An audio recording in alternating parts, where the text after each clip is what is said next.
how are we working to tackle fraudulent actors who target prospective migrants, since it's such an issue here in Ghana and across the region as well? Let me give you a couple of examples. There are a few warning signs, for instance. So if somebody is promising you that they will guarantee the approval of your application, that should be a red flag.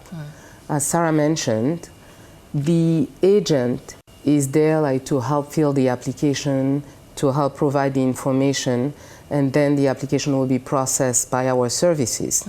So if somebody is guaranteeing approval, on which basis? They don't know how the application is going to move forward. So that's a red flag. If somebody is promising that they can fast track your application, again, that's a red flag. Because they're helping you complete your applications, they're not the ones that are processing the application. If they're requesting large amount of money, as I mentioned before, red flag. If they're telling you it's okay to provide false information or to submit false documentation or to pad your revenue, red flag. So I want to be very clear that there is nobody that can guarantee a visa. Nobody. So if somebody external from Government of Canada is guaranteeing a visa, they're lying to you. There's no one that can speed up the process outside the official system, and only the Government of Canada can make immigration decisions. I mean, so far from what you've said, my takeout is the information is there, but perhaps the awareness of it is low. So let's talk about awareness. What are we doing about that to ensure that people who express interest in traveling are protected? So one thing I want to mention, just to close the loop on the agent, and then I'll move to that, is also the fact that you need to be aware of what's going in your application at all times.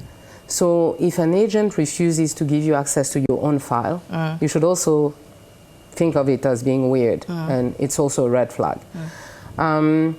Awareness, you're talking about awareness. This interview today is part of like the strategy to address fraud. So we want to make sure that people are aware of misinformation out there. We want to ensure that people are not taking word of mouth at face value. We want people to be aware that you have people that are claiming to be official agents out there, and they are not.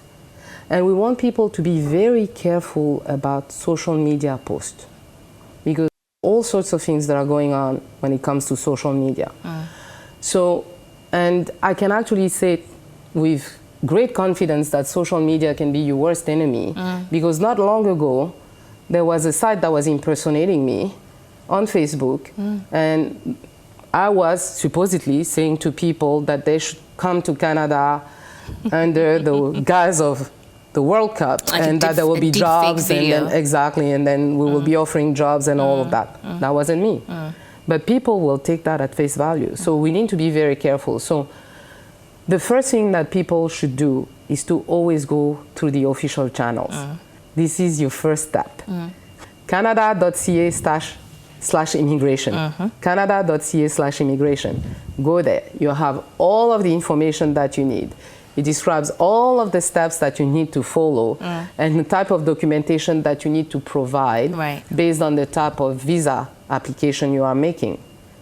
So there you will find accurate, up-to-date information. If we are using social media, it's for public outreach, never to process your application. We don't do that through social media. So that's very important for people to really register and ensure that they integrate that if they're thinking about applying for a visa to Canada. The government will never contact you via text message or via social media for your visa application. It will go through proper channels and official channels. So at the end of the day, go to the right official source. You've spoken extensively about all the ways that people can follow to ensure they do not fall victim, but there definitely will be, some people who will. What can they do? What steps should they take immediately when they find themselves in such a situation?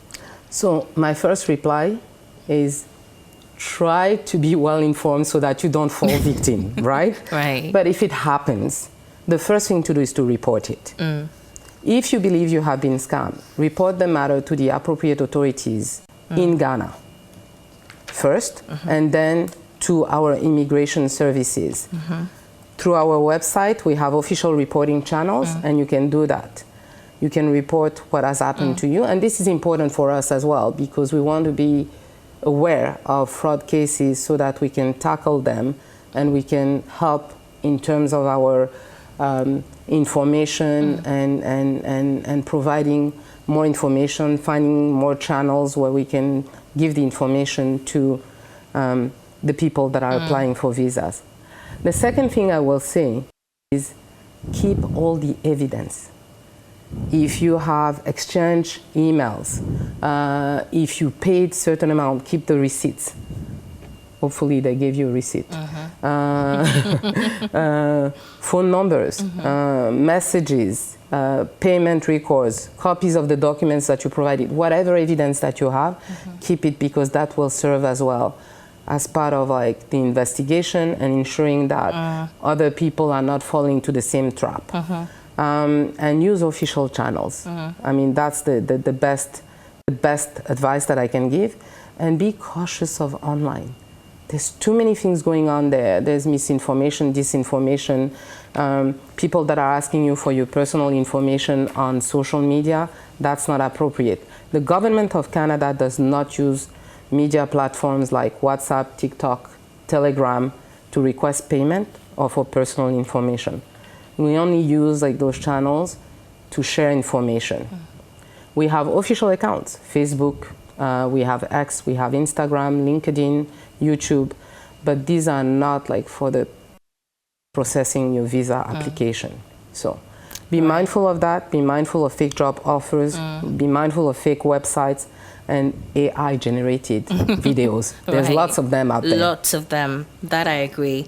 Let's still stay in the context of awareness and talk about the right processes to follow for many Ghanaians that are looking at traveling to Canada, whether it's to study, to work, or whatever.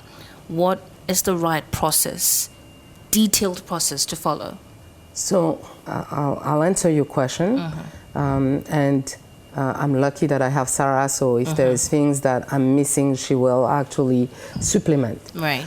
I would say the first thing is identify your reason for traveling. Are you traveling for a visit because you want to be a tourist? Are you traveling because you want to study? Yeah. Is your purpose working?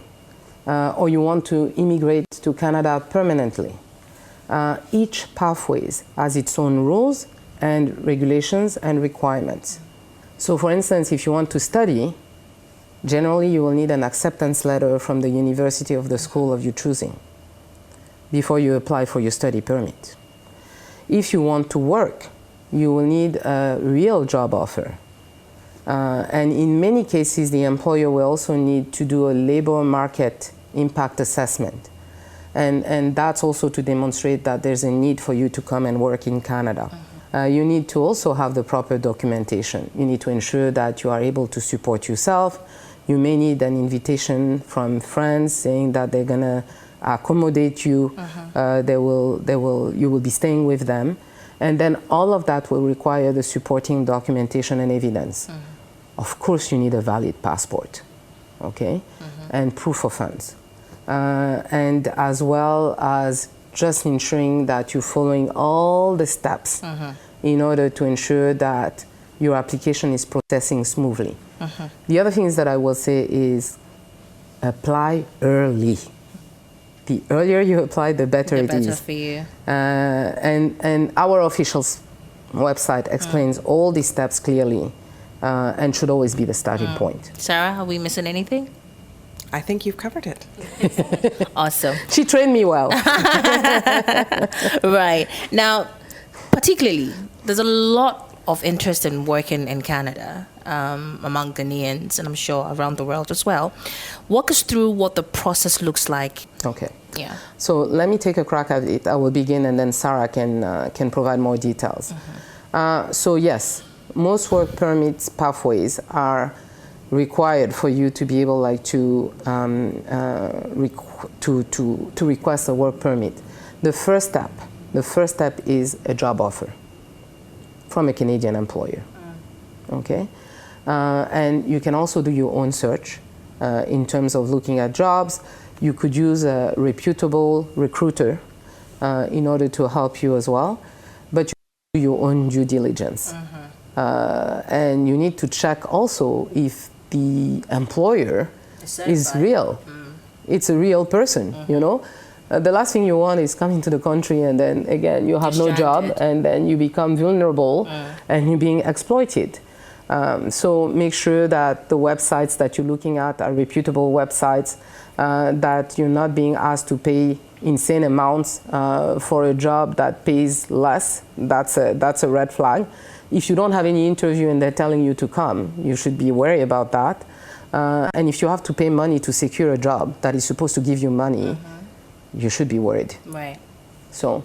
Yes, just as the High Commissioner has said earlier, one of the elements that is sometimes required with the job offer is that the employer goes through a process as well to demonstrate why they need to hire someone from outside of Canada that's not a Canadian citizen or permanent resident or Indigenous person. And I think that's very important for your listeners to understand, is that employers in Canada can't just hire anyone from outside of the country that's a foreign national.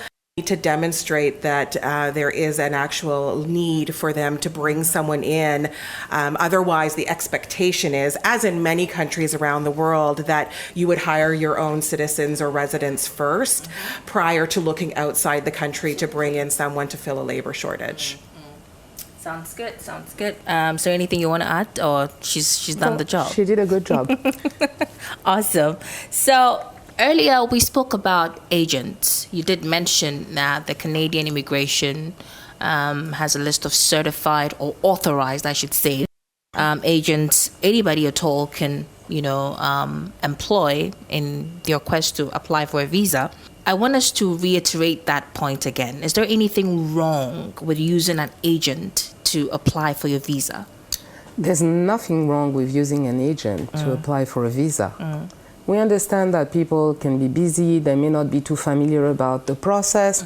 So having some people that can actually help in terms of the application itself is not a bad thing. What is not good is if you actually use somebody that is not authorized, because they can give you all sorts of wrong information, and then at the end of the day you will end up paying the price. So you need to make sure that the representative that you're using is authorized. Right. And when I mean representative, for us it's a visa agent. And for that you can check our website. This way there's no room for you to make a mistake, because these authorized people are clearly listed. Only certain people are allowed to provide paid immigration advice, act as representative for a fee. Okay. So what I will say in addition to that is, it's important to stay involved in your own application. It is not because you're using a third party that you can wash your hands. That's not a good strategy, because at the end of the day, you are responsible for your application. It's a little bit like when you're filing your tax and then you're using somebody to do your tax. At the end of the day, when you have to pay, you have to pay. It's not going to be that person, if they made a mistake, that is for you. So in that particular situation, make sure that you read everything that the person is putting into your application. Make sure that you are fully aware of every steps that are being taken.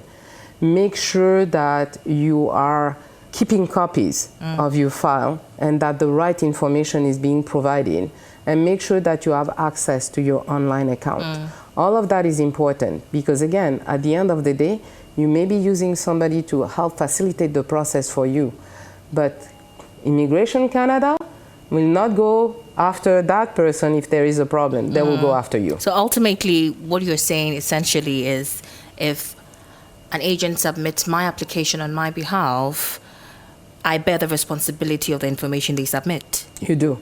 And you actually even have the responsibility to declare them in your application. This is a mandatory requirement from Immigration Canada. Sarah, I want to say something?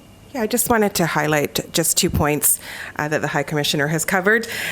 So obviously, if you're using a representative that you are paying, it has to be someone that is authorized by the Government of Canada, whether in Canada. So even for individuals from outside of the country applying through the visa process, or applicants in Ghana, if you want to use a representative and pay them, they must be authorized by the Government of Canada. And that list is on the website as indicated. But often individuals may get help from others who say they're very experienced in the visa process, and it's not a paid process, so it's not someone that needs to meet that requirement to be an authorized representative. It's just someone that's helping someone out. Again, even if you use as a friend or someone who is assisting you with your application and is not getting paid, you still must declare them on your application. You must declare that you've had someone help you. And as the High Commissioner has indicated, at the end of the day, regardless of who helps you, whether they're paid or unpaid, it is you, the applicant, that is going to be responsible for the information that is on that application.